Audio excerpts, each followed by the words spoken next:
웰빙 한방 이야기.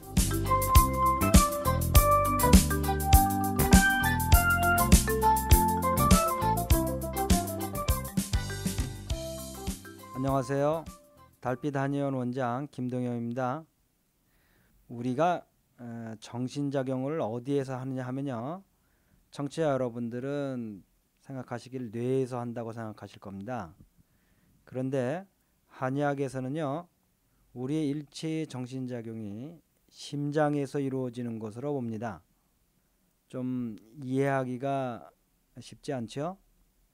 여러분들이 생각하시기에는 고대의 동양의 한의학 경전을 지으신 분들이 현대 해부학적인 지식이나 인체 생리학이나 신경학 등 우리 몸에 관한 현대적인 지식이 부족해서 생긴 것이 아닐까 생각하실 겁니다.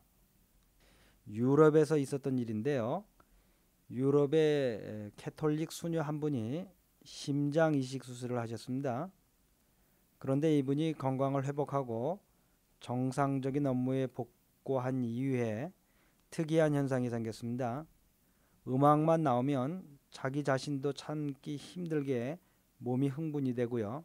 자꾸 춤을 추고자 하는 욕망이 심화해서 억제하기가 힘든 겁니다.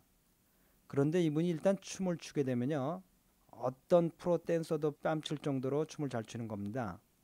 물론 그 춤의 종류도요, 왈츠에서부터 현대 댄스까지 다양하게 못 추는 것이 없는 겁니다. 보통 사람 같아도 힘든 일인데 수녀라는 성스러운 일에 참여하는 분으로서는 이와 같은 현상은 참으로 불편한 것이 많았습니다. 그런데 이분이 평생 춤을 배워본 적이 없다는 겁니다. 그래서 자기 자신을 돌아보니까 자기 몸에 변화가 일어난 것이 심장을 이식한 이후에 생긴 일이라는 겁니다. 그래서 이상한 생각이 나서 자기에게 심장을 제공한 사람이 누구인지 알고 싶어졌습니다. 그렇지만 우리나라도 그렇고 전 세계적으로 장기 이식을 한 경우에는요, 제공자에 관한 일체 정보를 알려주지 않게 되어 있습니다. 여러 가지 부작용을 우려해서 그런 것이죠. 그렇지만 궁금함이 심해져서 그 수술을 한 병원에 전화를 하고는 자기의 상황을 자세히 설명을 했습니다. 그리고 수녀께서 그 제공자의 신분이 다 중요한 것이 아니라 혹시 직업이 무엇이었는지 알고 싶다고 요구를 하였습니다. 그래서 병원 측에서의 대답이 프로 댄서였다고 밝히는 겁니다.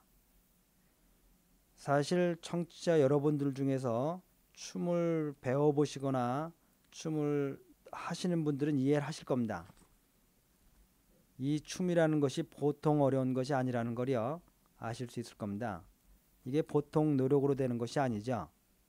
저도 중국에 있을 때요, 이 춤을 배워보려고 한번 한 적이 있는데요, 제 느낌으로는요, 이 골프보다도 어렵다는 느낌이었어요.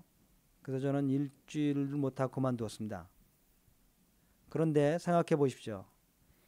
이렇게 고도의 숙련이 필요한 종합적인 운동이 단순히 심장 이식을 했다는 이유만으로 전이가 된 겁니다. 청취자 여러분은 어떤 생각이 되십니까? 이전에요, 월간 조선에서 한국에서 일어난 장기 이식 환자의 수술 이후의 삶의 변화를 추적한 글이 있었습니다. 거기 나온 것 중에 하나가요, 고등학교 여학생이 심장 이식 수술을 하였는데요, 건강을 회복한 어느 날 화장대에 앉아서 머리를 빗는데요, 거울 속에 남자 얼굴이 떠오르는 겁니다. 그런데 이 여학생이요, 직감적으로 느끼는 것이 이분이 나에게 심장을 주었구나 하는 생각이 들더라는 겁니다. 청취자 여러분은 어떤 생각들이 드셨습니까? 우리 동양의 할아버지들이 어리숙하고 현대적 지식이 없어서 심장에 일체의 의식과 정신작용이 들어있다고 말씀하셨다고 생각됩니까? 우리 한의학의 경전인 황제내경에서는요, 심장에 우리의 신이 들어있다고 합니다. 또 심장이 이 신을 주관한다고도 되어 있습니다. 이 신이라는 것이 우리 일체의 정신작용, 의식, 영혼, 마음 이런 것들을 통합한 개념으로 이해하시면 될 겁니다. 또한 적지 않은 그 외경들 속에는요, 우리의 두뇌는 단순히 외부로부터 들어오는 각종의 진동을 받아들여서 인식하고요. 전신의 이 진동을 통해 들어온 정보를 신경망을 통해서 보내는 작용밖에 하지 않는다고 되어 있습니다. 즉 일종의 공명장치라는 얘기죠. 그래서 우리 한약에서는요. 마음과 정신, 의식, 영혼 등 이런 일체의 것들이 모두 심장과 관련이 있다고 봅니다. 한약에서는요. 뇌에 관한 일체의 이론이 없습니다. 그럼에도 불구하고요. 일체의 정신작용의 이상으로 생기는 모든 질환을 치료할 수가 있죠. 그 이론적 근거는요. 한의학에서는 우리의 일체의 정신작용과 감정, 생각, 의식, 사유 등등의 모든 활동을요. 오장육부에서 나오는 것으로 보고 있습니다. 좀 더 구체적인 건요. 내일 다시 하기로 하겠습니다. 그럼 내일 다시 뵙겠습니다.